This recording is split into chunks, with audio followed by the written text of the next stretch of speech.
Hi hello praise lord.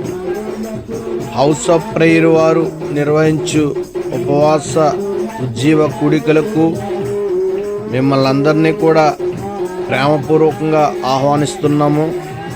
ఈ November 9, 10, 11 తేదీల్లో ప్రతిరోజు ఉదయం 10 గంటలకు, సాయంకాలం 6 గంటలకు ప్రారంభం కానున్న ఈ ఉపవాస కూడికలకు మిమ్మల్ని అందరినీ కూడా ప్రేమపూర్వకంగా ఆహ్వానిస్తున్నాం.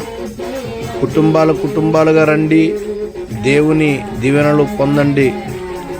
మనము బైబిల్ గ్రంథంలో చూసుకున్నట్లయితే మన అక్కర్ల కొరకు, మన అవసరాల కొరకు ఉపవాసం చేసి దేవుని దగ్గర అనేకమైన మేళ్ళు పొందుకున్న భక్తుల్ని మనం చూస్తాం. అదేవిధంగా మరి ముఖ్యంగా మన కుటుంబాల కొరకు ఆసక్తి కలిగి ఈ ఉపవాస కూడికల్లో ప్రతి ఒక్కరు కూడా పాలు పంపులు పొందాలని, ప్రార్థించాలని ప్రేమపూర్వకంగా తెలియజేస్తున్నాం. Praise lord.